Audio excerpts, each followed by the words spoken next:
함께 창세기 12장 1절부터 4절 말씀, 리벌브 좀 빼주세요. 창세기 12장 1절부터 4절 말씀 우리 함께 읽겠습니다. 현대인의 성경입니다. 여호와께서 아브라함에게 말씀하셨다. 너는 내 고향과 친척과 아비 집을 떠나 내가 지시할 땅으로 가거라. 내가 너를 큰 민족의 조상이 되게 하고 너를 축복하여 내 이름을 크게 덜치게 하겠다. 너는 다른 사람에게 복을 끼치는 자가 될 것이다. 너를 축복하는 자를 내가 축복하고 너를 저주한 자를 내가 저주할 것이니 복이 너를 통해 복을 받을 것이다. 그래서 아브라함은 여호와께서 지시하신 대로 롯과 함께 하란을 떠났는데 그때 그의 나이는 75세였다. 아멘.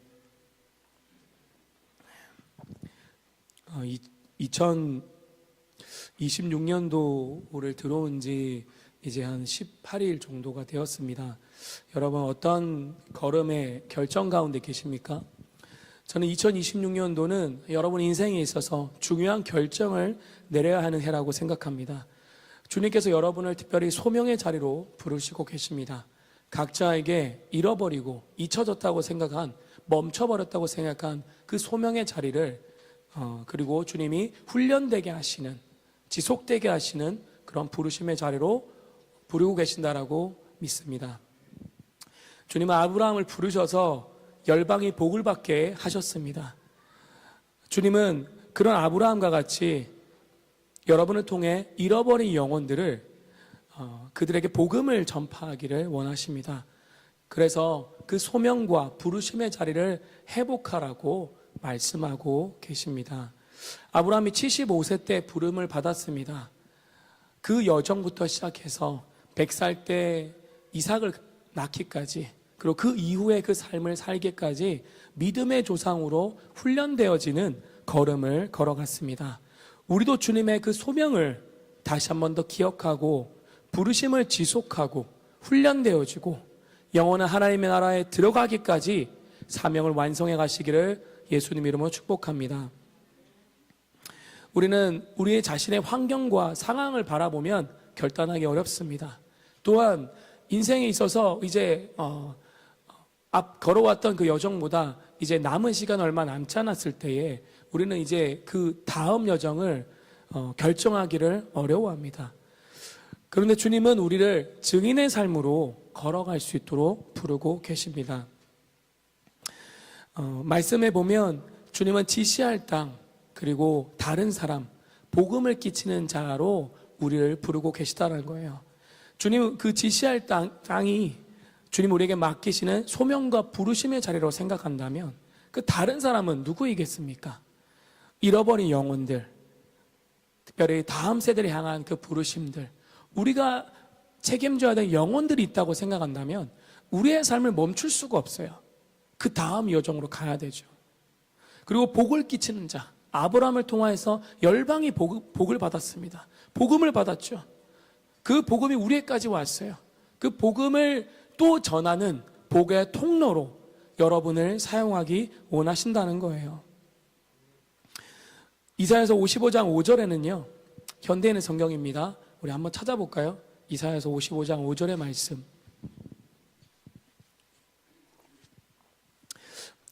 내가 외국 나라들을 부를 것이니 너를 알지 못하는 나라들이 너에게 달려올 것이다. 이는 너의 하나님 나 여호와 이스라엘 거룩한 자가 너를 영화롭게 하였기 때문이다. 아멘. 이 말씀은 무슨 말씀이냐면요, 이스라엘을 통하여서 이방 땅이 복을 받을 것인데 그 복음, 예수 그리스도가 이방 땅에 전파되어진다는 말씀이었어요. 구약의 이사야서는 정말 하나님의 앞으로의 그 많은 것들을 예견하는 말씀들이 많이 있습니다. 우리가 지난 시간에 천년왕국을 말할 때에도 천년왕국에 대한 내용들이 이사야서에 많이 기록되어 있어요. 근데 이 말씀은 그리스도 십자가 사건 이후에 이방인의 구원을 예언한 거예요. 구약 시대에 살았던 유대인들은 이 말이 이해가 안 갔어요. 그래서 이걸 제대로 해석하지 못했죠. 이 말씀과 이사야서 53장 예수님이 십자가에 달려서 죽으시는 거, 그거를 이해하지 못했습니다. 그냥 메시아, 이 말씀을 봤을 때도 메시아에 대한 건데, 메시아가 오시면 왕이 되어서 온 땅을 통치하겠지, 그렇게만 이해했던 거예요. 그래서 이 십자가 사건 이후에 이 말씀이 이방인들에게 구원의 역사로 이방인들 부르신다라는 말씀인 거예요. 근데 이 말씀이요, 그것으로 끝나지 않습니다. 여러분 찾아보셨나요? 55장 5절 말씀. 외국 나라들이 부를 것이 너를 알지 못하는 나라들이 너에게 달려올 것이다. 이거를 관점을 바꾸면 유대인들에게 나아갈 것이라는 걸로 다시 재해석이 됩니다. 그러니까 유대인에게서 시작된 복음이 이방 땅에 나아가는, 유대인들은 이해가 되지 않는, 그래서 이방 나라 사람들을 개같이 여겼다고 하잖아요. 상종을 하지 않았다고 하잖아요. 예수님 당시 때에도. 그 복음이 땅 끝까지 전파되어져 동쪽 끝인 우리에게까지 복음이 들어왔어요. 그 복음을 가진, 이 복음을 가지고 너가 알지 못하는, 이스라엘이 알지 못하는 그 복음을 가지고 또 이 사람들 들어올 거라는 거예요.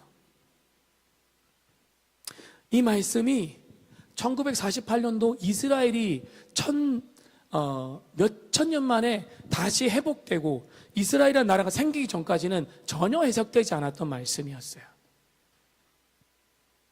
그 말씀이 이스라엘이 회복되어지고 예루살렘 땅을 다시 전쟁을 통해 탈환하게 되어지면서 이 말씀들이 재해석되기 시작한 거예요.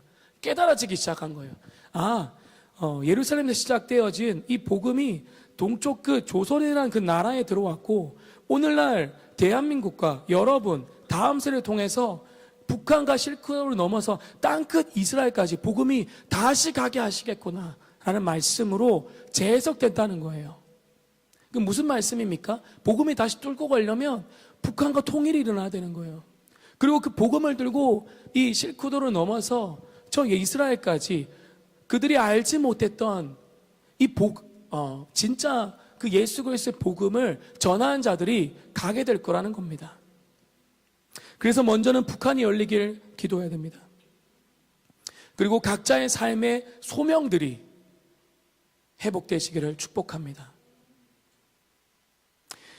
주님은 여러분의 삶의 자리에서부터 복음 전파의 사명을 감당한 자로 부르셨습니다.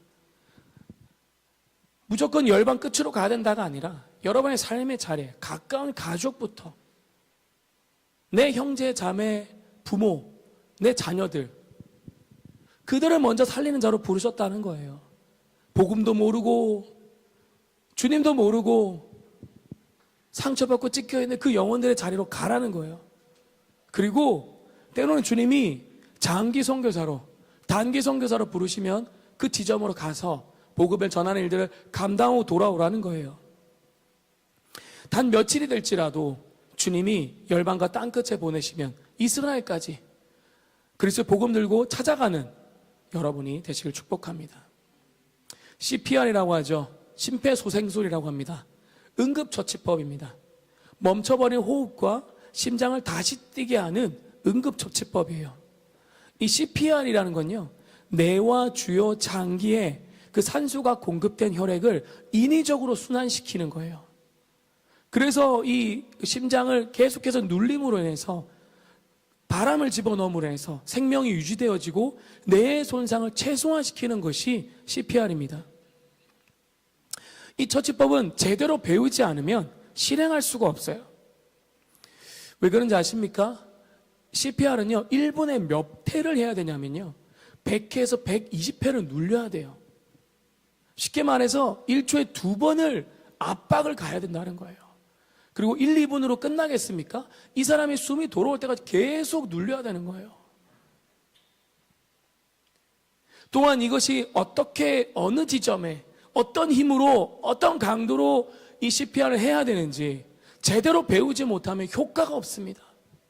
내 앞에 이 사람이 생존할 수 있는지 없는지는 여러분에게 달렸다는 거예요. 여러분의 부모님이, 여러분의 자녀가, 여러분의 형제가, 배우자가, 여러분의 가장 사랑하는 사람이 함께 길을 가다가 쓰러졌다고 생각해 보세요. 주변에 아무도 없어요. 그럼 여러분이 해야 되는 거예요, CPR을.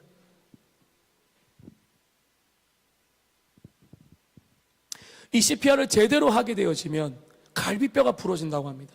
갈비뼈가 부러질 정도로 이 사람을 살리기 위해서 사투를 벌이는 거예요. 여러분의 삶의 소명이 회복돼야 되고 지속돼야 되고, 그리고 그것을 행하기 위해서 제대로 훈련되어야지 영적인 CPR을 시행될 수가 있습니다.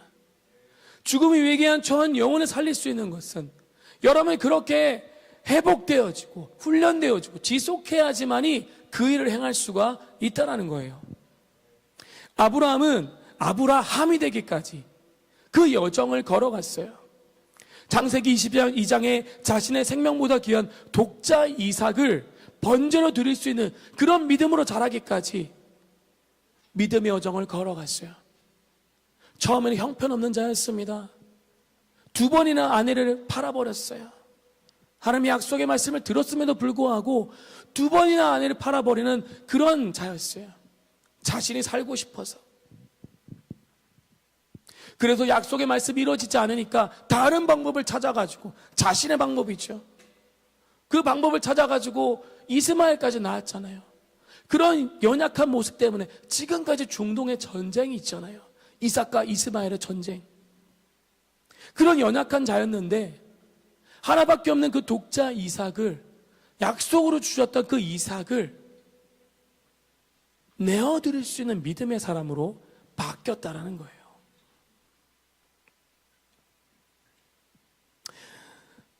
그런 이삭을 번제로 드릴 수 있는 결심을 할 수 있었던 것처럼, 여러분도 여러분 자신에게 가장 귀하다고 생각하는 것을 하나님께 내어드릴 수 있는 그러한 자로 훈련되어지시기를 예수님 이름으로 축복합니다.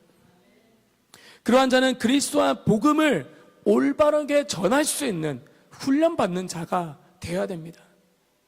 복음이 내 삶의 실제가 되어지고 인생의 주인 대신 그리스도만 내 삶에 드러날 수 있는 그러한 자가 되어야 됩니다. 그러한 자가 될 때 사람들은 그 사람을 보면서 이렇게 말할 거예요. 저 사람은 정말 예수만 드러나는 삶이다. 작은 예수다. 그의 고백처럼 나는 죽고 예수만 사는 사람이다라고 믿을 거예요. 그러한 자로 일어설 때 여러분은 영혼들에게 영적 심폐소생술을 시행할 수 있는 자가 될 겁니다. 그러한 자 일어나시기를 예수님 이름으로 축복합니다. 최근 구글이 발표한 제미나이 3, 혹시 여러분 아십니까? 제미나이 3. 챗 GPT를 넘어선, 우리가 AI라고 하죠. 여러분 핸드폰에 깔려 있는 거 질문하면 답을 주고 뭔가 어떤 그 결과물을 주는 그런 건데, 이 제미나이는 마이크로소프트에서 만든 거라고 들었습니다. 그러니까 제미나이 3가 이제 마이크로소프트가 아니라 구글에서 발표했는데, 실제 이것이 사용자들의 필요와 요구를 광범위하게 충족하는 걸로 발표를 했어요. 그러니까 현 시점에서 최고 수준의 AI 모델이라고 합니다. 그러니까 챗 GPT를 넘어선다고 해요. 이것을 2026년도로 겨냥해서 발표를 했는데요. 제미나이 3는요, 생성형 AI를 넘어서 이 일상의 기본적인 수준에서 한 가지의 기본 모델에서 이 범용적으로 모든 영역에 복합적으로 작용할 수 있는 AI로 만들어졌다는 거예요. 그래서 이 생성형 AI가 점차 산업과 사회 전반에 영향을 끼치는 범용 기술의 영역을 이제 가능하게 하는 그런 AI로 만들었다는 거예요. 그래서 한 가지의 그 영역에서만 특출하게 되어졌던, 바둑이면 바둑, 운동이면 운동, 그리고 어떤 산업이면 한 산업이었던 이 AI가 여러 영역을, 그리고 이것을 이제 학습해가지고 스스로가 이것을 구축해 나가는, 뭔가 이 완성으로 나아가는 AI의 모델로 시작되어져 간다라는 거예요. 이것이 무엇을 말해주고 있습니까? 적그리스도의 체제가 구축되어져 가고 완성되어져 가고 있음을 우리에게 알리고 있습니다. 이러한 시대적 흐름과 대한민국의 현실 앞에 하나님은 아브라함과 같은 믿음의 세대를 준비시키고 계시다는 것을 여러분이 아셔야 됩니다. 하나님은 한국을 특별하게 부르시고 계셨어요. 아무것도 아니었고, 100년 전에는 아무것도 아니었고, 6.25 전쟁으로 해서 완전히 무너졌던 이 대한민국을 일으키시면서 70년, 80년 만에 정말 경제대국이 일으키시고 군사대국이 이루셨던 이 대한민국에, 왜 지금의 대한민국에 갑자기 꺼져가는 등불처럼 나라가 망해가고 있습니까? 주님이 지금 아브라함의 세대를 일으키고 계시는데 자신의 소명과 부르심을 망각하고 있다는 거예요. 마치 꺼져가는 등불처럼 인생의 그 창조의 목적이 아니라 뭔가 내가 잃어버렸다고 생각하고 내가 일으켜야 되고 생각하는 그것에 지금 또다시 초점을 두고 있다는 거예요. 주님이 모든 걸 잃어버리게 하실 때에 내 시간도, 때로는 내 인생의 여정도, 내가 그토록 원했던 것들을 다 잃어버리고 아무것도 남지 않게 하셨을 때에 왜 주님이 이 시간을 허락하셨을까? 그것을 그 그리스도인들이 깨닫지 못하니까 나라를 망하게 하시면서까지 그 부르심과 소명을 다시 한 번 더 일깨우시는 거예요. 주님 오실 때가 가까웠고 적그리스도 체제가 전 세계적으로 구축되어져 가고 있을 때 디지털 아이디라고 하죠. 영국도 그 민주주의 국가라고 하는 곳들도 전 세계적으로 디지털 아이디를 구축하면서 적그리스도 체제, 짐승의 표로 만들고 있다는 걸 여러분 아셔야 됩니다. 대한민국도 여러분 디지털 아이디로 가고 있잖아요. 핸드폰에 구글, 애플이나 삼성에 이제 이 지갑을 만들어서 모든 아이디가 신용카드와 건강보험증과 여러분의 주민등록증 다 이 안에 들어가잖아요. 그래서 여러분께 지난번에 말씀드렸잖아요. 여러분 디지털 운전면허증, 디지털 주민등록증 받지 말라고. 그 한 번 받으면 여러분 이거 뭐죠? 이거 종이 이거 반납하고 다시 못 받습니다. 그거. 이게 그 수순으로 가는 거예요. 물론 지금 받은 게 짐승의 표는 아닙니다. 예, 아직까지 그건 아니에요. 근데 이것이 결국에는 하나의 칩으로 해서 성경이 말한 것처럼 몸에 받게 할 거예요. 왜냐하면 그것이 있어야지 사고 팔고 은행을 하고 그리고 CBDC 사회로 가고 이런 수순으로 가게 될 겁니다. 전 세계가 그렇게 적그리 체제로 가고 있는 거예요. 그러니까 부유했던 나라가 군사력으로 대국이 없고 경제적으로 부족함이 없었던 나라가 그냥 계속 꺼져가잖아요. 그 부르심을 망각해 가니까. 우리나라는 기도하는 민족입니다. 특별히 그 기도라는 그 부르심 가운데 그리고 마지막 시대 때 이 복음을 다시 들고 가는 그런 영적인 그런 제사정의 나라로 주님이 부르셨어요. 그런데 90년대, 2000년대 들어서면서 교회는 부유해졌는데 세속이 들어오고 세상에 들어오고 성공을 쫓아가고 먹고 사는 데 매여 있고 정말 복음을 들고 세상의 빛과 소금이 되는 역할을 감당하지 못하고 있으니까 주님의 악인들을 들어가지고 교회를 깨우시잖아요.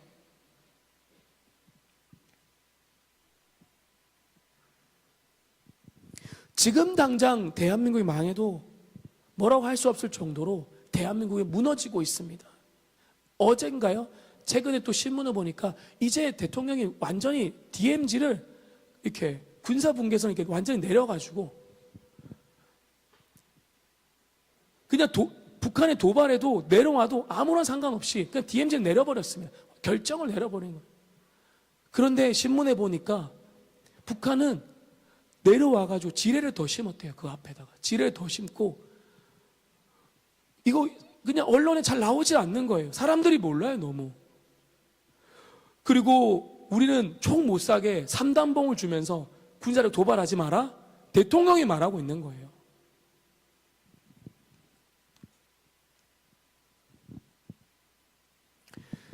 지금 그런 현실 가운데 있고 사회도 내어주고 있고 위에도 내려주고 있고 군인들 그 장군들 다 옷 벗겨서 보직 해임시켜서 새로 다 바꿔놓고 검찰 경찰 모든 걸 못하게 하고 있잖아요. 대공수사를 못하게 하고 있잖아요. 인터넷 포괄적 차별금지법, 이번에 그 목사님들 제가 테이블을 맡았는데 그렇게 차별금지법을 3년 전에 막 막았었던 얘기를 하시더라고요. 근데 물어봤죠. 인터넷 차별금지법 통과된지 아십니까? 모르시더라고요.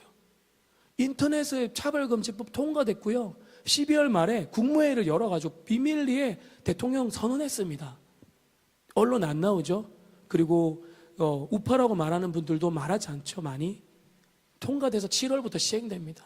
이제 이 자리에서 동성애나 차별된 내용들, 그리고 예수만이 구원이다 말하잖아요. 누군가 신고하면 10억까지 벌금 때릴 수 있고요. 그것과 함께 집시법 통과되어서 이제 말할 수 없는 시대 가운데 옵니다. 감옥에 갇힐 수가 있어요. 그것과 함께 40주에도 낙태를 할 수 있는 그런 만상낙태 통과됐습니다. 그런 이 대한민국 현실 앞에 사람들이 여전히 깨어나지 않고 망각하고 있다는 거예요. 그래서 여러분에게 정말 호소합니다. 아브라함의 세대로 일어나시기를 축복합니다. 정말 하나님의 그 부르심과 소명의 자리에서 믿음으로 나아가는, 그 믿음의 여정으로 선택해가는, 그리고 영적인 CPR을 할 수 있도록 훈련되어지시기를 예수님 이름으로 축복합니다.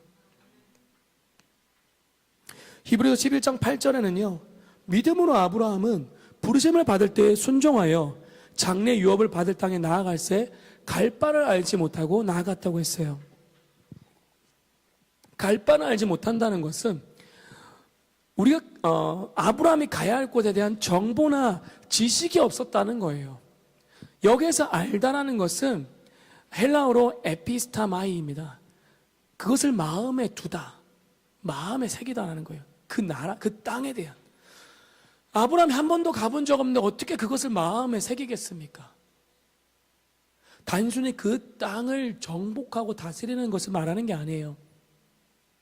그 땅에서 메시아가 올 것에 대한 말씀을 하고 계신 거예요. 우리로 적용하면요, 주님이 다시 오실 것을 알라는 거예요. 재림하여 주님 오시는데 재림의 주를 기다리지도 않을 뿐더러 지금의 그리스도인들은 그것에 대한 열심도 없을 뿐더러 각 나라에게 주시는 부르심도 망각하고,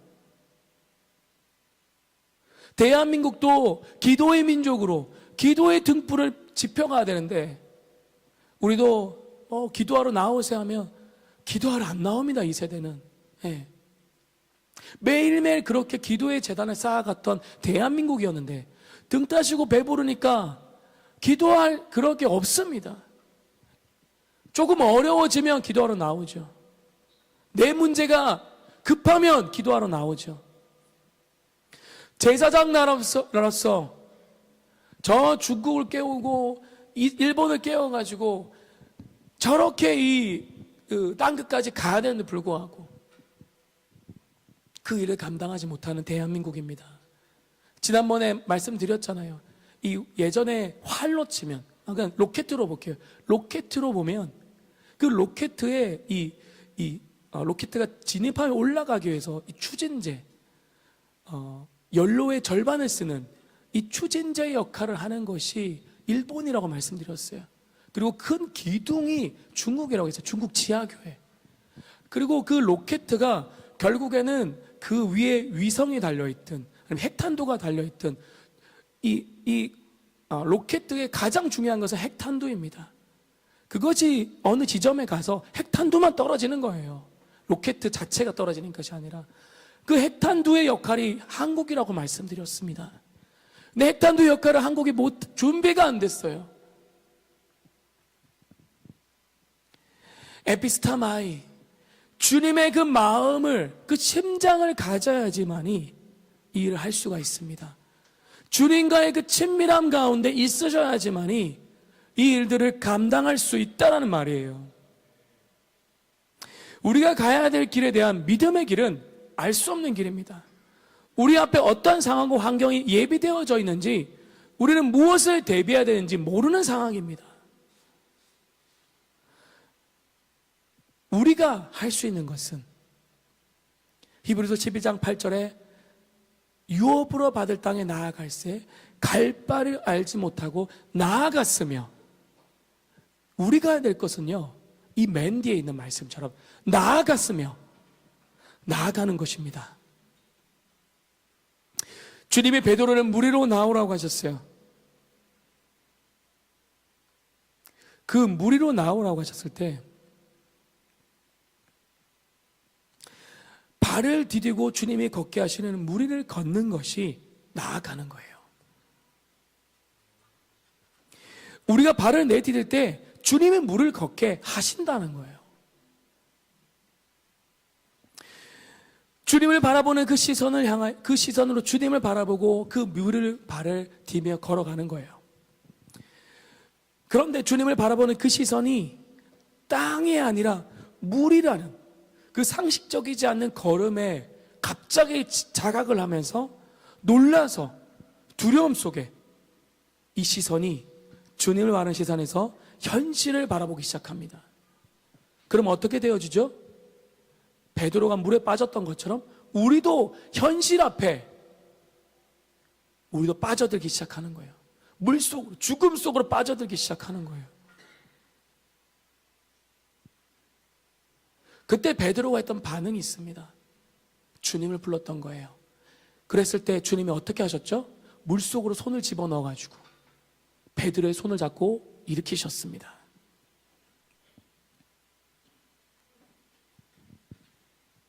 우리는 물에 빠져드는 그 실패에서 주저앉기 시작합니다. 그런데 여러분, 베드로가 했던 것처럼 이 물에 빠져드는 그 실패 속에서 주님을 찾아야 됩니다. 우리의 민족의 부르심이 기도를 회복하셔야 됩니다. 기도의 민족으로서 그 민족의 부르심을 감당해야 되는 거예요. 여러분의 기도로서 그 자리에서 씨름을 해야 된다는 거예요. 우리의 삶에서 그 실패에 두려워하지 않고 우리는 어떤 자야 됩니까? 오뚜기와 같은 자예요. 오뚜기 같은 자. 넘어지면 다시 일어서야 되는 게 오뚜기 같은 자예요. 넘어지는 그 순간에 주님 불러서 다시 붙들어 주면 일어서서 가다가 또 넘어지면 또 주님 불러서 붙들고 걸어가는 그 실패의 연속 속에서 훈련되어지고 내 삶을 붙드신 그 주님을 신뢰하고 우리의 삶이 연속해서 그 십자가를 붙드는 삶으로 나아갈 때 여러분 삶이 어떻게 바뀌어 있겠습니까? 그리스도 형상으로 닮아가는 모습으로 바뀌어 있게 될 거라는 거예요. 아브라함은 하나님의 말씀을 따라갔습니다. 넘어졌죠. 그때마다 주님이 찾아오셔서 말씀으로 다시 한 번 더 그 사람을 깨우고 일으키시고 가게 하셨어요. 가나안 땅에 도착했지만 하나님의 말씀을 감당할 수 있는 사람이 아니었어요. 우리는 각자의 나름의 신앙의 그 패턴과 모습대로 가고 있다고 생각하지만 여전히 우리는 현실을 자각하면서 먹고 사는 것에 매이기 시작하고 내 인생에 걸어오다 보니까 난 이것도 못 이루었네, 저것도 하지 못했네, 나는 또 넘어졌구나. 내 인생의 민낯을 보기 두려워서 나를 포장하면서 사람들에게 내 모습을 드러내기 두려워하면서 그 모습이 내 모습이라고 믿고 살아왔던 것이 우리의 모습이었어요. 주님이 아브라함의 민낯을 완전히 깨부시기 시작했습니다. 그래서 이름까지 바꾸면서까지 아브라람에서 아브라함으로 한 공동체와 한 가정을 책임지고 돌보던 자에서 이름을 바꾸셔서 한 민족을 감당할 수 있는 아브라함, 열방의 열방의 아비로, 그리고 사라는 사레에서 사라로 바꾸셨죠. 한 가정에 그냥 한 공동체 민족, 그런 엄마에서 한 민족을 감당하는, 그리고 열방을 감당하는 어미가 됐잖아요. 근데 그것도 부족했어요. 정말 이삭을 드릴 수 있는 믿음의 사람이 될 수 있도록 주님이 그 시간을 지나가게 하셨습니다. 자신의 그 실수 앞에 무릎 꿇을 수 있도록, 성경에 보면 창세기 16장인가 17장인가 그럴 거예요. 이삭을 낳고 13년의 시간이 성경에 사라집니다. 99살이 될 때까지 하나님의 임재가 등장했다는 말이 없습니다. 그렇게 주님과 친밀했었고 지속되어진 그런 주님께 예배를 드렸던 사람이었는데, 그리고 주변 민족들이 다 섞여 있는 철기 문명이 발달한 그런 나라에서 주님이 있었으니까 그곳에 이기면서 살아갔던 자였는데, 주님의 임재는 느낄 수 없는데 1년, 2년은 그래 1년, 2년은 주님 앞에서 훈련되는 시간이지라고 생각할 수 있겠죠. 13년의 시간 지나보셨습니까? 13년 동안 주님의 임재가 없고 응답도 없고 역사도 없고 두려움 속에서만 살아가야 되고 무엇을 의지할지 방향성을 잃어버릴 때, 여러분 그런 시간 지나가 보셨습니까? 아브라함은 지나갔어요. 그거에 대해서 이렇다는 말이 표현되지 않습니다, 성경에. 그리고 99살이 됐을 때 아브라함의 그 어려운 시간 가운데 완전히 주님께 무릎 꿇은 그 믿음이 단련되어지는 그 시간이 지났을 때에 99살 때 등장하시면서 아브라함에게 그렇게 말합니다. 나는 전능한 하나님이다. 그 한마디의 말씀에 아브라함이 또다시 무릎을 꿇기 시작합니다. 그리고 100살 때 낳은 아들, 생명과 같은 그 아들이 하나님의 약속처럼 주셨던 그 아들의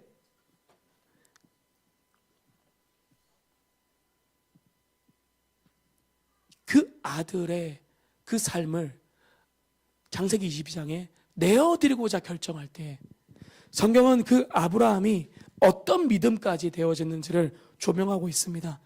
히브리서 11장 17절 19절 말씀에 보면요, 아브라함은 시험을 받을 때, 여러분 한번 찾아보세요. 히브리서 11장 17절부터 19절 현대인의 성경입니다. 아브라함은 시험을 받을 때 믿음으로 이삭을 바쳤습니다. 그는 많은 후손을 보게 될 것이라는 하나님의 약속을 받은 사람인데도 하나밖에 없는 외아들을 바친 것입니다. 하나님은 아브라함에게 이삭을 통해서 난 사람이라야 내 후손으로 인정될 것이라고 말씀하셨습니다. 19절에 아브라함은 하나님께서 죽은 사람들까지 또 다시 살리실 수 있다고 믿었습니다. 말하자면 아브라함은 죽은 사람들 가운데서 이삭을 다시 받은 셈입니다. 죽은 사람들까지도 다시 살릴 수 있는 분으로 믿었다라는 거예요. 그러한 믿음까지 이 14년의 시간 동안에, 그리고 전능하신 하나님으로 등장했을 때 그 말씀 앞에 아브라함이 무릎을 꿇었다라는 거예요. 주님이 여러분에게도 무릎을 꿇게 하는 말씀으로 찾아가고 계십니다. 여러분의 힘으로 뭔가 세우려고 하고, 여러분의 힘으로 과거의 것을 되찾으려고 하고, 회복시키고, 그 명예와 그 모든 것들을 회복시키고자 할 때에 주님은 침묵하고 등장하지 않습니다. 여러분이 그걸 완전히 내려놓을 때에, 무릎 꿇고 항복할 때에 주님은 여러분에게 엘로힘의 하나님으로 등장하실 거예요. 예수를 믿는다는 건 그렇습니다. 나 옛사람이 죽고 새 사람이 입는 거. 그러면 과거의 옷을 입을 수가 없습니다. 새 사람이 입은 것을. 과거에 내가 취했던 것들, 내가 그렇게 그토록 원했던 것들, 다시 그것을 일으키기 위해서 아둥바둥하면 그건 믿는 자의 삶이 아닙니다. 예수를 믿는다는 것은 새로운 피조물, 새로 조성되어지고, 원래 하나님이 이 사람을 통하여서 이 땅에서 이루고자 하신 그 창조의 목적대로 창세기 2장에 레네핏이 하야했었던 창조의 목적의 그 원래 모습으로 죄를 지어서 잃어버렸죠. 우리는 죄 아래 태어나서 잃어버렸죠. 예수를 믿었을 때 우리를 다시 재창조하셨습니다. 그런 것은 창세기 2장으로 다시 우리를 그 시점으로 돌려놓은 거예요. 에덴이라는 그 나라에 다시 두신 겁니다. 영적으로 여러분을 하나님과 그리스도와 연합시켜서 에덴은 하나님 나라에 두신 거예요. 하나님의 보좌 우편에 앉으셨다고 하셨죠. 그런 하나님의 연합된 존재로 다시 여러분의 삶의 자리에 두신 거예요. 하나님의 나라는 이미 여러분에게 임하였고 장차 임할 나라입니다. 새 예루살렘은 다시 이 땅에 임할 거예요. 주님 재림하실 때. 그럼 이 땅에서 여러분은 하나님의 나라를 이루면서 가야 됩니다. 이 계시록에 말했던 것처럼 이기는 자로 살기 위해서 살아가셔야 된다는 거예요. 그런데 우리는 또다시 옛 사람으로 돌아가고자 하는 거예요. 이것은 죄만 말하지 않습니다. 우리가 원했던, 그토록 원하는 그 옛날의 그 부귀와 영광을 되찾고자 한다는 열심이 있다는 거예요. 내가 그렇게 포기했었던 것, 이루고자 하는 것들을 다시 붙잡고자 한다는 거예요. 그것은 새로운 피조물이 아닙니다. 그리스도인의 말이 아닙니다. 그리스도인은 예수님의 사람이 됐다는 거예요. 연합된 존재라는 거예요. 이번에 테이블을 맡았을 때에 목사님들이 계셨어요. 한 70대 가까이 된 목사님들이 있었습니다. 인생에 많은 것을 이루었습니다. 경찰에서 높은 위치에 가서 경찰로 은퇴해서 이제 목사가 되어가지고 전 세계의 그 경찰들에게 복음을 전하기 위해서 또 그렇게 하신 분도 계셨고, 교수님이셨는데 교수님도 되셨고, 일찍이 박사학위를 받아서 교수가 되기도 하시고 교회를 세워나가기도 하고 그렇게 하시는 분도 계셨어요. 교단의 큰 어른들이었습니다. 또 선교사로 젊을 때에 이민을 가가지고 선교사로서 막 활동도 하시고, 그리고 어떤 분은 캠퍼스 선교단체에 30년 넘게 있으면서 나름의 뭔가를 이뤘던 분들이셨어요. 그러다 보니까 특별하게 그 조장을 뽑아야 되는데 제가 조장으로 투입되게 됐습니다. 아니나 다를까 들어가 보니까 본인들의 얘기하시는 그 이야기가 너무 많았어요. 이런 게 많았기 때문에. 그리고 인생에 이제 그 은퇴를 앞두고 계신 목사님. 그러니까 인생의 많은 이야기들을 저에게 막 하시다 보니까 원래 프로그램이 있었는데, 나눔이 있었는데 그 얘기 안 하고 많은 본인의 얘기를 하시는 거예요. 그 끝나지 않았는지 밥 먹으러 가면서 서로 저를 붙들고 가면서 자기 얘기를 막 꺼내기 시작했어요. 그러면 한 분이 말이 끝나잖아요. 그럼 자기 얘기를 하기에 또 저를 붙들고 갑니다. 저는 이쪽에 끌려갔다가 저쪽에 끌려갔다가, 다른 분이 만약에 리더가 됐으면 정말 힘드셨겠다. 예, 저는 그렇게 말들을 막 들어가면서, 그러면서 전곡을 찌르는 말을 한마디 제가 다 던졌습니다. 예. 하나님은 오해하던 내용이 있었는데, 나 하나님은 오해하죠. 다 회복해서 치유했어. 전곡을 찌르는 말 했습니다. 아버지 세대이신데, 아버지 세대를 말하는 게 아니라 지금 자녀 세대, 아들들은 착하게 잘 컸다, 아버지에 대해서 어려움이 없었다, 그렇게 얘기하시는데, 아들의 입장에서 아들의 뭘 말하고자 하는지 들으셨냐고 이제 그런 얘기를 막 던졌습니다. 제가 아들의 입장이었으니까. 예. 그러면서 막 전곡을 찌르니까 갑자기 막 뜨끔하시는 거예요. 그러면서 하나님 앞에서 과거에 내가 분노가 많았었고, 내가 참지 못해가지고 내가 경찰에 있을 때 내 동료들에게 그렇게 화를 내고 막 했었다. 그게 후회가 된다는 거예요. 그분들에게 정말 용서를 구하고 싶다. 그리고 내 가족들에게, 아들이 있었는데 아들이 이 미국에 가서 그렇게 열심히 살았대요. 그래서 결혼 앞두고 며느리랑 같이 왔는데 친구들이 막 결혼 앞두고 놀러 왔대요. 근데 친구들 앞에 막 당당히 말하지 못하는 거 보고 아들한테 그랬대. 너는 사회성이 없는 애 같아. 아들이 절망을 했대, 그 순간. 며느리가 얘기를 했대요. 며느리 데리실 분이. 아니, 아버님 아세요? 아들은 아버지가 주님에게 간다고 했을 때에 아무런 도움을 주지 못하니까 그 미국에 넘어가가지고 그렇게 아빠에게 인정받기 위해서 그렇게 몸부림치며 혼자 자립하고 학교 다니고 직장에 가지고, 그래서 이제 아버지를 지원하고 후원해 줄 수 있는 그런 위치가 되기까지 얼마나 그렇게 애쓰며 아버지 인정받게 왔는데, 그렇게 오랜만에 만난 아들한테 너네 사회성이 없는 것 같아, 왜 절망의 말을 줍니까? 그런 말인 거예요. 그러면서 그 아들한테 미안하다고 말하고 싶다고 그런 얘기도 하시더라고요. 그리고 또 한 목사님은 은퇴를 앞두고 있습니다. 70살 돼가지고 은퇴를 앞두고 서재의 책이 5,500권이 있어요. 5,500권이 있고 16권의 책을 썼습니다. 교수 생활도 하고 교단의 나름 어른으로 사셨어요. 그러면서 이제 3개월 있으면 나 은퇴해 하면서 막 자랑하시는 거예요. 그러면서 이 마음이 흔들리니까 이제 전곡을 찌르는 말들을 이제 끌려다니면서 한마디씩 하니까 이제 꺼내기 시작하는 거예요. 사실은 교회를 이렇게 하면서 성도들한테 헌신하라고 막 얘기하고 헌금하라고 얘기하면서 자신도 내야 되고 하니까 집을 2번을 팔았대요. 그래서 집을 다 팔고 나니까 교회가 지금 이제 세워 놓으셨다고 하시더라고요.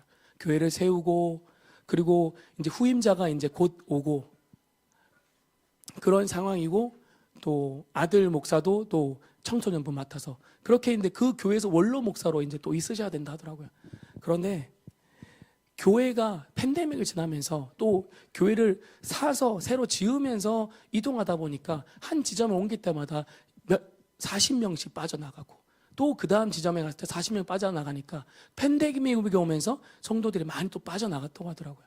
또 지금 재정을 맡아서 한 달에 어마어마한 돈을 내는 분이 계셨대요. 근데 아들이 개척을 하셨다고. 3년 동안 아들 돕는 데 갔다가 돌아오겠다고. 돌아올지 안 돌아올지 모르지만 증서를 써가지고 갔다 오라고 이렇게 하셨대요. 그래서 막상 이제 3개월 후에 나가야 되는데 돈이 한 푼도 없는 거예요. 집을 다 팔아서 교회를 줬기 때문에. 이 은퇴하면 교회에서 어떤 약속을 했냐면 집을 팔고 했을 때 은퇴하실 때 집을 하나 사주겠다. 그리고 이제 보통 원로 목사님은 매달 연금이 나와요. 돈이. 교회에서 받을 게 하나도 없는 거예요. 그리고 전별금을 보통 줍니다. 고생하셨으니까 그거 하시라고.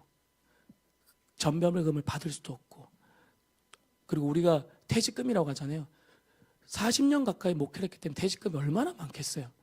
퇴직금 받을 돈이 하나도 없는 거예요. 집 월세도 얻을 돈이 없는 겁니다. 그리고 인생에 이제 그렇게 말씀을 전하고 사람들 가르치고 다녔던 분이셨기 때문에 아무것도 이제 미련이 없는 거예요. 그래서 그때 주시는 마음이 있어서 그렇게 말했습니다. 말씀을 맡은 사람은 주님 부르실 때까지 자신의 그 부르심을 끝까지 행하면서 살아가는 자라고 저는 생각합니다. 주님은 마지막 시대에 그 먹을 양식을 준비해서 그 양식을 나눌 자를 찾고 계십니다. 인생의 2막을 그냥 그리고 내가 뭔가를 아무것도 이제 질 수 없는 그런 상황에 왔을 때에 이제 주님이 먹이시고 입히시고 가게 하는 곳에서 하나님의 일을 이룰 수 있는 그 삶을 이루실 거라고 믿습니다. 굉장히 좀 이거 말고도 충격적인 말들을 이렇게 했습니다.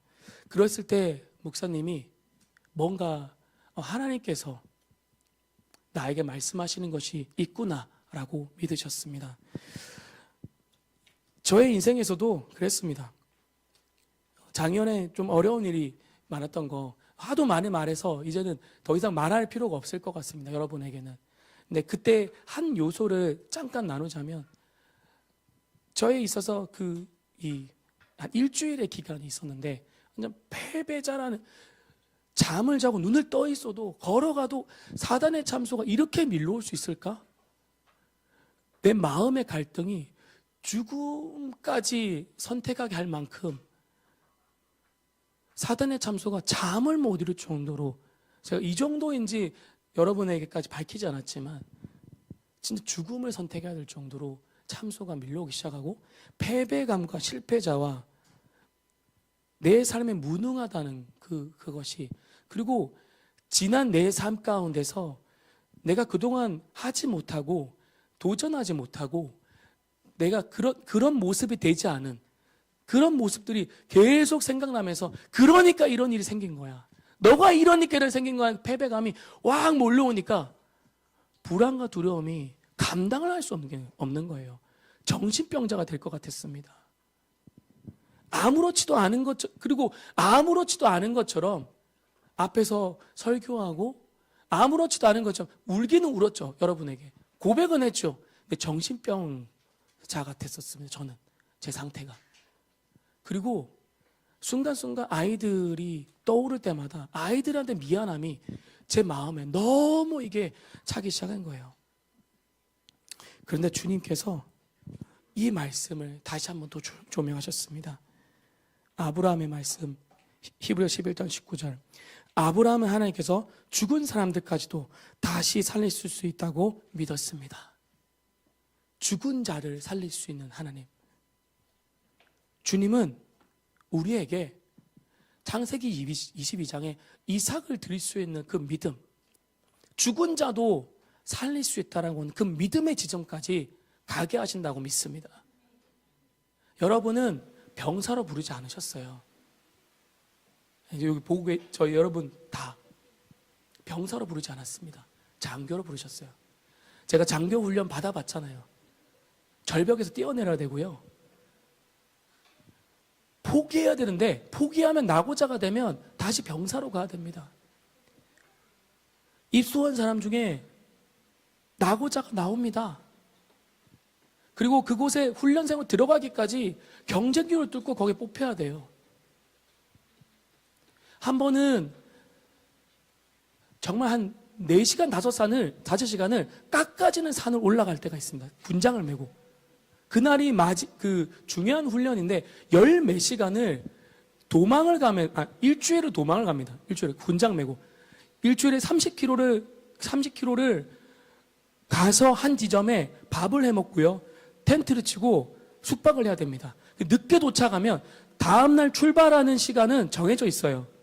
오전 시간에. 출발 시간 정해져 있기 때문에 내가 지도 하나만 주고 다 흩어지게 합니다. 2명이서 짝지어가지고요. 다 흩어지는데 그동안 그 훈련들 다 시켰기 때문에 그 일주일 동안에 이 한 지점으로 가서 지도 보고 가서 내가 정해진 지점에서 텐트를 쳐야 되는데 그 지점이 아니면 또다시 그 지점 가야 되는 거예요. 그리고 그 지점에 도착하지 못하면 텐트도 못 치죠. 밥도 못 해 먹습니다. 다행히 감사하게도 저는 그 지점에 갔어요. 텐트 치고 밥 해 먹고 잡니다. 언제 잠들었는지 모르고 그때가 정말 추운 날이었어요. 그리고 그렇게 해가지고 다음날 아침이 되잖아요. 다시 군장 다 접어가지고 20km, 30km 되는 군장을 메고 또 30km를 걸어갑니다. 그걸 일주일 동안 하는 거예요. 배고픔뿐만이 아니라 정신이 정말 혼미합니다. 근데 하이라이트는요, 그게 아니에요. 마지막 지점에 이 산에 올라가는데요, 산으로 올라가는데 5시간을 올라갑니다. 5시간 올라가는데 이 군장 30km를 메고 평지가 하나도 없어요. 그 뒤에서 보자면 사람들이 이 양 옆으로 이쪽 끝과 이쪽 끝에 이렇게 나눠서 이렇게 쭉 올라가는데 진짜 물결을 칩니다. 이렇게 사람들이 물결을 치. 거의 체력의 한계에 도달하고 정신의 한계가 온 거예요. 그 지점까지 올라가는데 힘이 거의 막바지에 이르니까 사람들이 군가를 부르기 시작합니다. 우리가 정말 주님 찬양하듯이 막 군가를 부르니까 어디서 힘이 나는지 갑자기 정열이 일어나는 거예요. 이렇게 막 사람들이 앞 사람에 따라 정열이 일어납니다. 막 또 가다가 또 갑자기 물결이 칩니다. 물결이 치면 또 이렇게 정열이 일어나요. 어떤 사람은 가다가 이 도랑에 막 빠집니다. 그럼 사람들이 가서 일으켜가지고 또 같이 가요. 그리고 앞에 가는데 힘이 드니까 다른 사람은 군장 2개를 매줘요. 쓰러진 사람이 보면. 여기서 포기하면 안 된다. 우리가 어떻게 몇 달 동안 이렇게 훈련을 받았는데 여기서 포기하면 우리가 이 장교의 딱 이 계급장을 달 수가 없어. 내가 군장을 들어줄 테니까 너 걸어가. 그렇게 갑니다. 힘 좋은 사람은 2-3개씩 매요. 그런데 여러분 알다시피 거기에서 운동선수도 있고요. 운동을 많이 한 근육질의 사람도 있는데 일주일 동안 그렇게 걸어오잖아요. 근육 다 털려서 똑같아져요. 힘 있는 사람이 없는 사람이 똑같아요. 정신력으로 버티는 거예요. 그리고 마지막 지점에 도착하잖아요. 앞에서 군악대가 이제 우리의 인기척이 들리기 시작하면 갑자기 어두웠다가 불이 팍 켜집니다. 그리고 앞에서 군악대가 팍팍 찌기 시작합니다. 빵빼레를 부르기 시작합니다. 그러면 진짜 힘들었던 것들이 다 날아가고 마지막 지점까지 갑니다.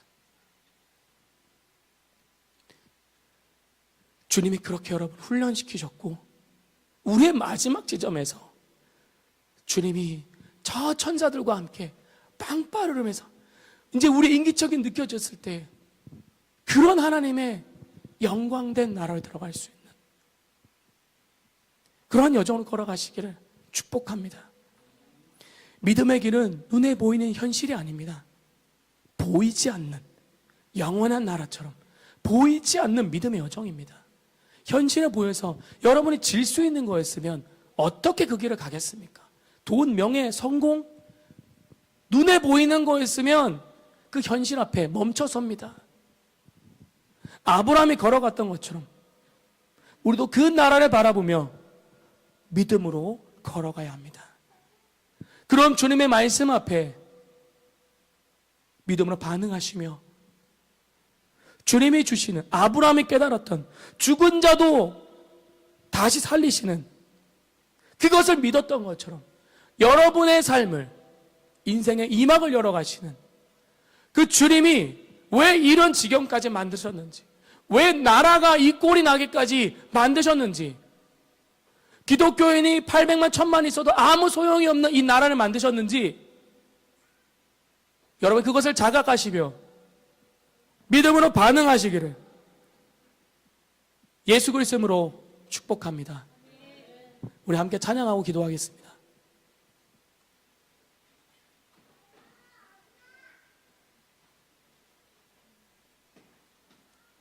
여러분,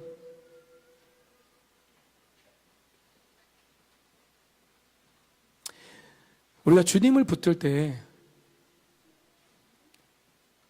주님은 우리의 삶을 책임지십니다. 제자들이 그런 훈련을 받았어요. 상처에 휩싸이는 베드로를 찾아가시면서까지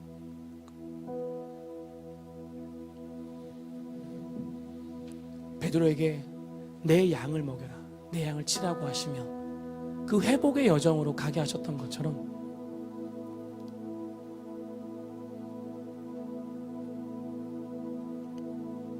그리고 초대교회가 시작되어져 성령을 주신 이후에 이 복음이 예루살렘을 넘어 땅끝까지로 갈 때에 그리고 이 2000년이라는 시간 동안에 믿음을 들고 복음을 들고 나아갔던 그 사람들, 우리 가까운 이웃부터 시작해 가족부터 시작해서 장기 선교사, 단기 선교사, 또 열방에 또 다녀오고 또 내 삶의 영역에서 각자의 삶에서 그렇게 복음을 때문에 주님의 그 증인의 삶을 감당해서 씨름했던 사람들 어떻게 살아오셨는지 여러분 다 알고 계시잖아요. 어떤 믿음을 사셨는지 여러분 다 알고 계시잖아요.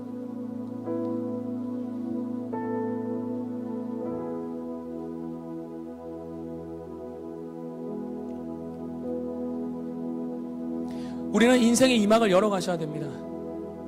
2026년도 어느 때보다 선택의 시절입니다. 무언가를 결정할 때예요.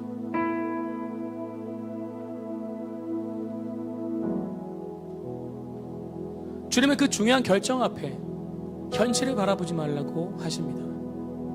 나라의 상황도 마찬가지예요. 물론 기도해야 되죠.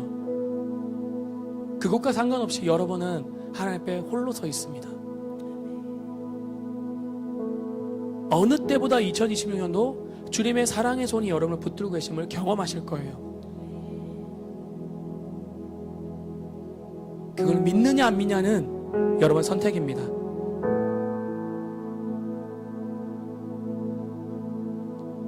여러분의 민낯이 드러나면 어떻습니까? 좀 실패하면 어떻습니까? 다 잃어버리면 어떻습니까? 영원한 나라에서 다 받게 될 건데, 이 땅에서 하나님이 아무것도 없는 여러분을 통하여서 하나님의 구원의 역사를 이루실 텐데, 말 조금 못한다고? 두려운 말 많다고? 능력이 없다고? 조용히 주님이 그 사람을 그냥 내버려 두시겠습니까? 주님은 불가능한 것도 가능하게 하시는 분입니다. 할 수 있거든은 무슨 말이냐? 믿는 자에게는 능치 못할 일 없다고 하셨어요. 그 사람의 믿음의 그 씨름 가운데 주님은 가능하게 하세요.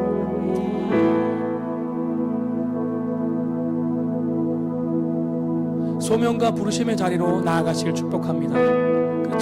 여러분이 계속 그 걸음에 있으시다면 지속하시길 축복합니다.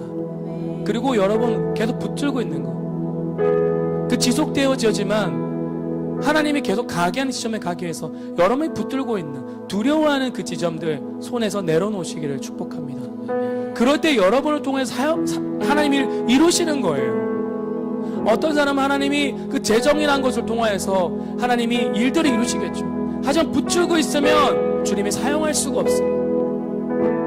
무엇보다 여러분에게 말씀을 주시는데 그 일을 행하기 위해서 붙들고 있는 것을 내려놓지 않으면 기름이 부어지지 않습니다. 현실의 말씀이 통과가 안 되는 거예요. 왜냐하면 여러분이 붙들고 있는 육적인 것들 때문에 영적인 것이 계속 고갈되는 거예요. 소멸되는 거예요. 죄에만 여러분이 하나님의 말씀을 대로 하지 않는 것도, 그리고 하지 말라고 하는 것도 그렇지만 여러분의 삶에 있어서 주님이 계획하신 걸음이 있는데 자꾸 다른 걸 붙드는 것도 주님의 뜻을 거역하는 죄라는 것을 생각하시기를 바랍니다. 그리스도인은 예수님과 같은 사람입니다. 그를 어떻게 사용하실지는 주님께서만 아시죠. 이전 것이 지나가서 보라 새 것이 되었다고 하셨을 때에 그 선언은 여러분의 삶을 새롭게 재창조해가지고 영적으로 에덴에 다시 두신 거예요. 하나님 나라에 두신 거예요. 창세기 2장의 말씀을 회복하신 겁니다. 물론 완전하게 회복하는 그날은 주님이 재림하시고 다시 오셔서 우리가 부활의 몸을 입고 완성되어져 갈 때에 그분의 나라에서 다 이루시겠죠. 이미 임한 여러분의 삶에 이미 임한 하나님의 나라, 그리고 곧 올 하나님의 나라, 그것이 하나가 되어지는 그 지점으로 걸어가게 될 때에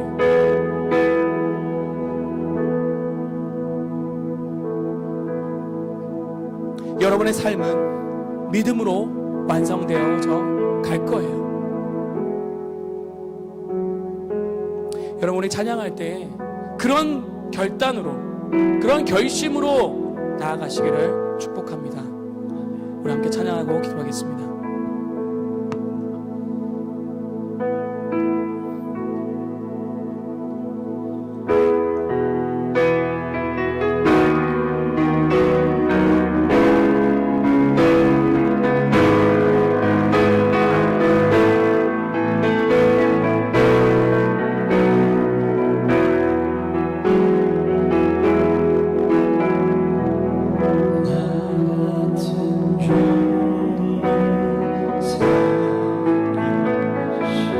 믿음의 고백으로 나아갑니다.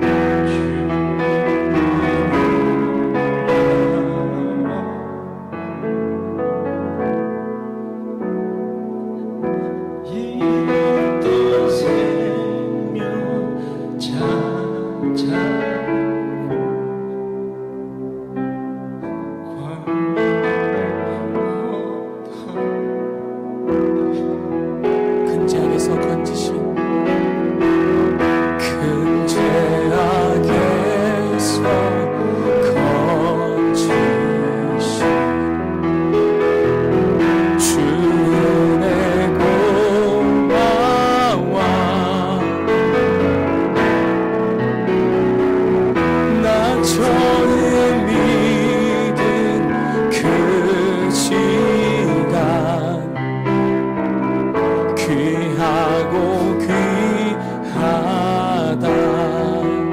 이제껏 내가 산 것도 이제껏 내가 산 것도 주님의 은혜라.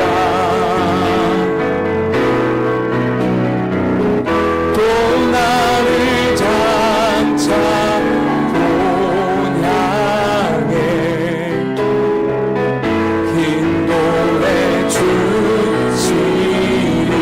거기서 우리 영원히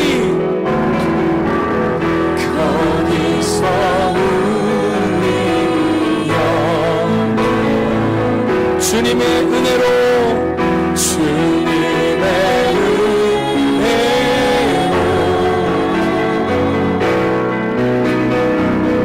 해처럼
걸어갑니다.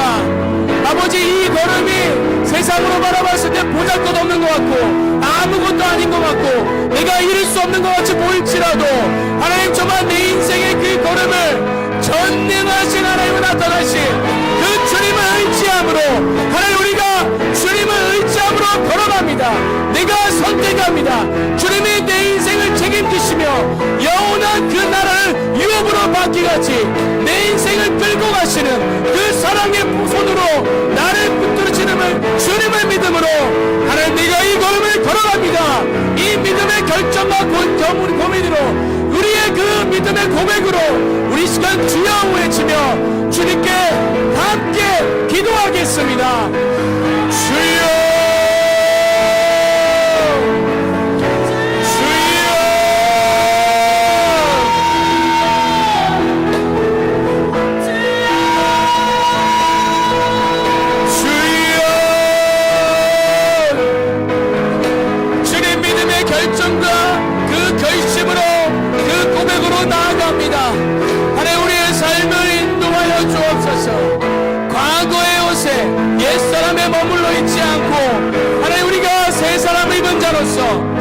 하나님, 에덴에 다시 우리를 부신 것처럼, 창세기 2장에 레네핏이 하야하셨던 것처럼, 살아있는 존재로, 생명의 존재로, 사람을 살린 자로, 회복된 자로 우리를 여기셨던 것처럼, 우리가 그것을 누리며 그것을 믿으며 주님, 우리가 그 지점 가운데 서 있겠습니다. 하나님, 우리의 삶 가운데 일하여 주옵소서. 하나님, 우리가 그렇게 반응하게 하여 주시옵소서. 하나님, 우리가 인생의 이 막을 열어가게 하소서. 아버지, 우리의 그 모든 것들 이제 끝났다고 생각하고 은퇴했다고 생각하고, 하나님, 더 이상 내 삶에 무엇을 해야 할지 모르겠다고 갈 길을 잃어버렸던 그 지점에서, 내 주님, 내가 여기 있습니다. 나를 이끄소서. 나를 붙드소서. 실패를 거듭했던 내 인생을 주님의 사랑의 손이 나를 붙들고 계심을 믿고 다시 한번 뒤로 걸어가는, 십자가 붙들고 걸어가는 그리스도의 형상으로 회복되어진 믿음의 삶으로 걸어갈지어다. 주님만을 예배하는 예배의 삶을 살아갈지어다. 주는 그리스도시요 살아계신 하나님의 아들이라 고백하는 그 믿음의 실체가, 하나님의 아들의 고백의 실체가 열리는 우리의 삶이 될지어다. 아브라함의 세대로 다음 세대가 갈 그 길들을 열어가는 문을 여는 자로 설지어다. 주자는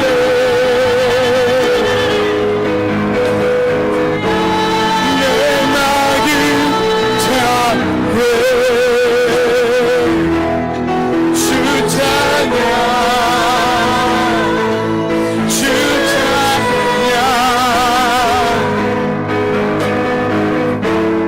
내 생명 잡회. 여러분, 마지막으로 기도할 때요, 제가 20대 때 정말 주님을 사랑하고자 결심하여 교회에서 머물고 정말 밥 먹듯이 급식했던 시절이 있었습니다.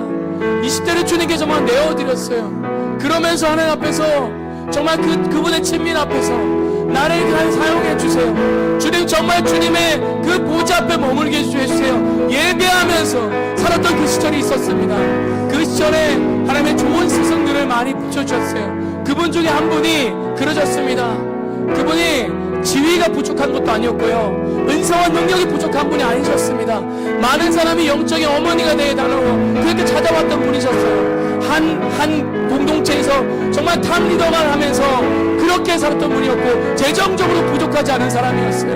그분이 그랬습니다. 어느 날 기도를 하시면서 예배 시간에 그랬습니다.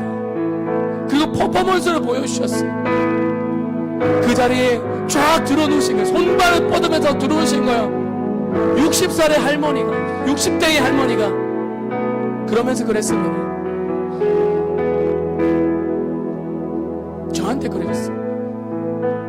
아마 이것이 여러분에게도 동일할 거라 생각합니다. 내가 버팀목이 되어서 나를 디디고 위에 올라서기를 축복한다고 하셨어요. 내가 가장 높이 서는, 정말 주님을 정말 사랑하는 그 지점에 가장 꼭대기에 설 때에 나의 천장이 너의 바닥이 되기를 축복한다. 그때는 무슨 말인지 몰랐습니다.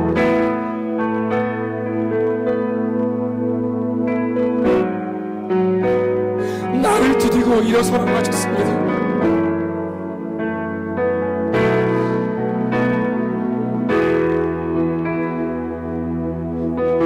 여러분, 우리도 그 지점에 와 있다고 생각합니다. 엘리사에게 갑절의 영감이 임했어요. 엘리야의 갑절의 영감이 임했습니다. 그의 옷을 입혀줬습니다. 그리고 엘리야는 불마르과 불병거를 타고 주님께 갔습니다.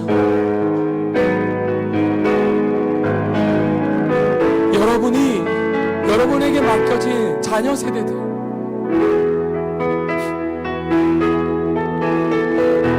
최소한 여러분은 기도의 자리에서 씨름하셔야 됩니다. 여러분을 디디고 일어설 수 있도록, 저를 디디고 우리 자녀 세대가 더 높은 곳을 향하여 더 높은 사랑의 지점으로 가야 됩니다. 우리의 천장이 우리의 자녀 세대의 바닥이 되어야 됩니다. 우리 아이들이 나를 디디고, 더 적나라한 표현은 나를 밟고 일어설 수 있도록 우리를 내어드려야 됩니다. 최소한 기도라도 하십시오. 내가 아무것도 할 수 없는 지점이라면 최소한 기도로 무릎을 꿇으십시오. 아무것도 안 하면 방관자입니다. 부모의 자격이 없어요. 리더의 자격이 없습니다. 이 세대에 대한 자격이 없는 거예요. 저에게 말하는, 저에게, 여러분, 저에게 얘기하는 건 저에게.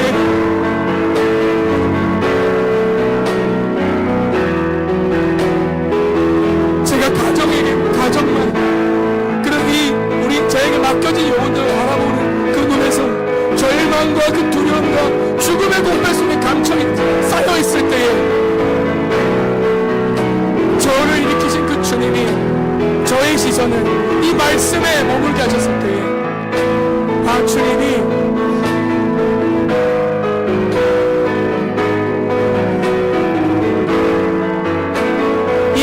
감당치 못할 자로 주님이 우리를 부르고 계시는구나 깨달았습니다.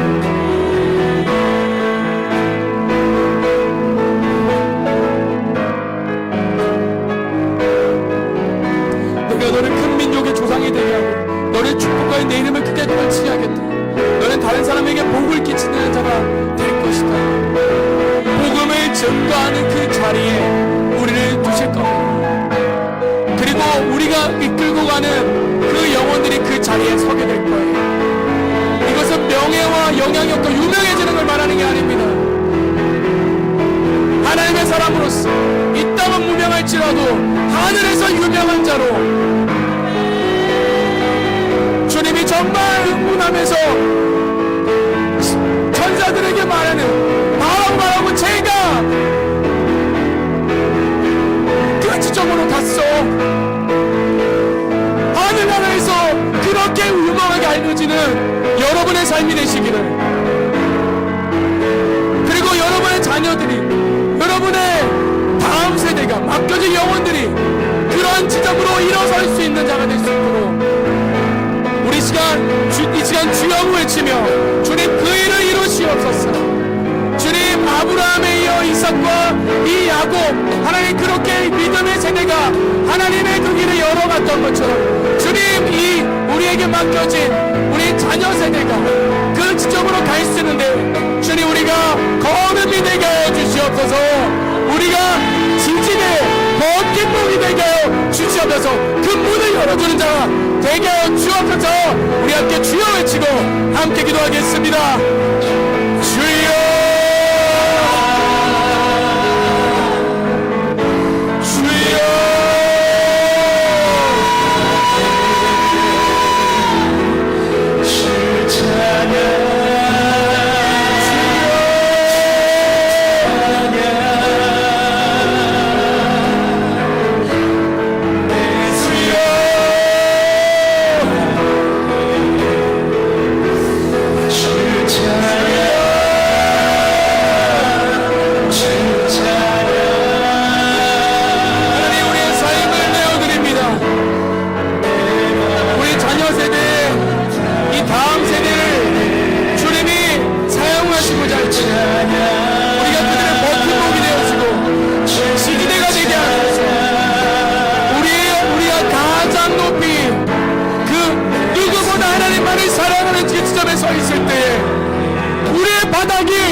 최소한 기도라도 하게 하여 주옵소서. 방관자의 삶에서 우리를 희생하며 이들이 주님께 나아갈 수 있도록, 이들이 하나님의 사람이 될 수 있도록, 이들이 세상이 감당지 못할 사람이 되는데 우리가 그들의 바닥이 되게 하소서. 우리 자녀세대 바닥이 되게 하소서. 더 이상 나를 주장하고 나의 성공을 쫓아가고 나의 것들을 보장하는 데 애썼던 시간들을 내려놓고 주님, 제가 우리 아이들의 바닥이 되겠습니다. 이 다음 세대의 바닥이 되겠습니다.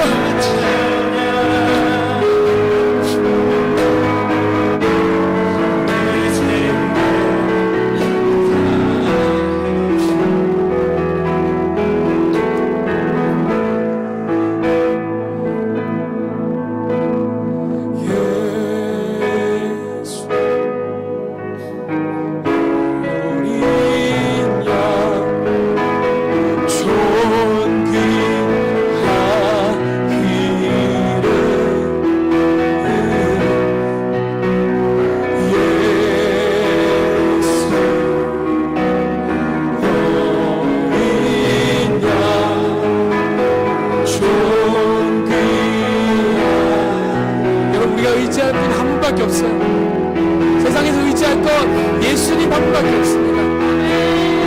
우리를 붙드시고 이끄실 그 이름, 세상에서는 우리가 무명해 보일지 모르지만 하나님 나라에서 막 자랑하고 다니시는 우리 주님,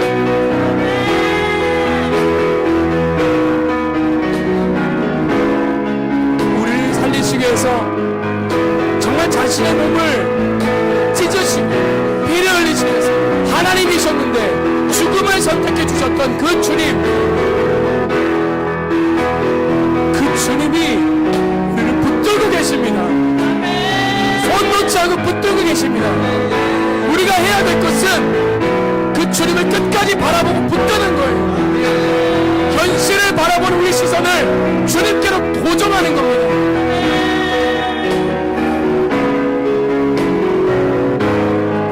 부르십시다. 예수 어린 양, 예수, 예수 어린 양, 존귀한 이름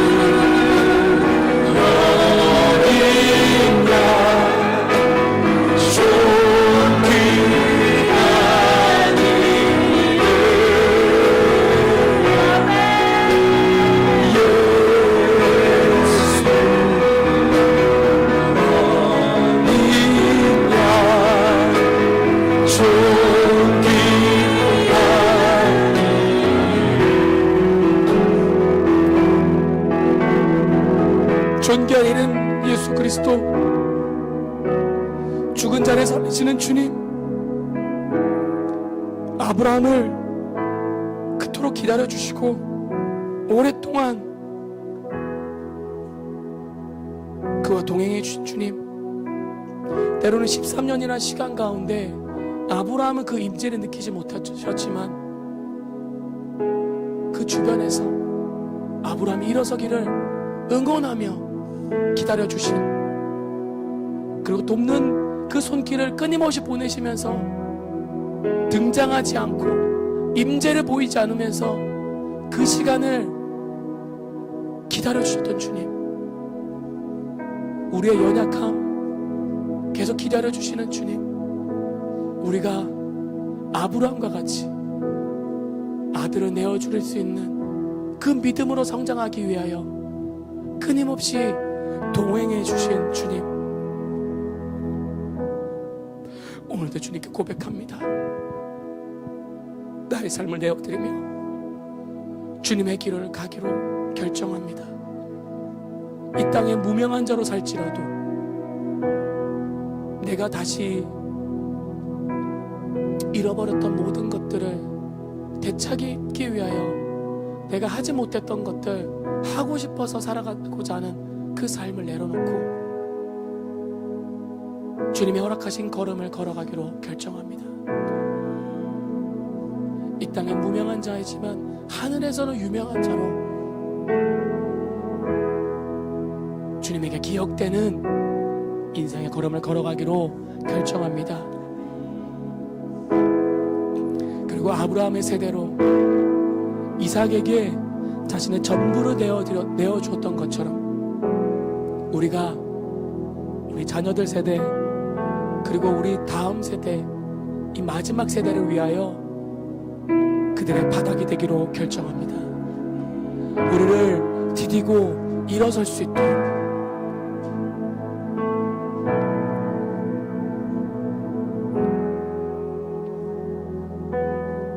우리가 가장 높이 주님을 정말 사랑하고 주님을 위해서 정말 열심으로 달려간 그 천장이 우리 자녀들의 바닥이 되기를 기도합니다. 그래서 아브라함과 같이 다음 세대의 문을 열어주고 우리의 걸음을 걸어가는 한 사람 한 사람 되게 하여 주시옵소서. 최소한 기도의 자리라도 우리가 열심으로 나아가고, 그리고 그렇게 지지하며 이 세대가 감당치 못할 하나님의 사람들을 일으키는 일들에, 그리고 이 민족을 향하신 주님의 그 부르심을 이룰 수 있는 그런 우리 세대들이 될 수 있도록, 우리 자녀들이 될 수 있도록 주님 그렇게 역사하여 주시옵소서. 주님께 모든 거 맡겨드립니다. 이 모든 말씀 예수님의 이름으로 기도했습니다. 아멘. 주님, 드려진 예물을 주님께 올려드립니다. 하나님의 선하시고 기뻐하신 그 온전한 뜻을 이루는데 주님 사용하여 주시옵소서. 우리의 힘이 아니라, 우리의 능이 아니라, 우리의 어떠함이 아니라 오직 주님만이 높임 받으시고 주님이 일하시는 하나님 그런 교회 되게 하여 주시옵소서. 그러한 한 사람 한 사람 되게 하여 주시옵소서. 지금은 우리 구주 예수 그리스도의 한량없으신 은혜와 하나님의 사랑과 성령의 감화 감동 교통 충만케 하심이 오늘 말씀 앞에 믿음으로 반응하고 결정하며 어느 때보다 주님 오실 때가 가까웠음을 인지하여 이제 시간을 허비하지 않고 주님 앞에 머물러 기도하고 예배하며 주님이 허락하신 그 부르심의 자리에서 그 믿음의 여정을 아브라함의 그 믿음처럼 아들을 내어드릴 수 있는, 죽음 가운데서도 주님이 살리실 것을 믿는 믿음으로 반응하는 오늘 예배로 모인 무리들과 또한 우리의 형제교회와 수많은 열방의 증인들 가운데 그 머리와 그 삶의 여정 가운데 지금부터 영원 무궁토록 함께 하시기를 간절히 축원합나이다. 아멘.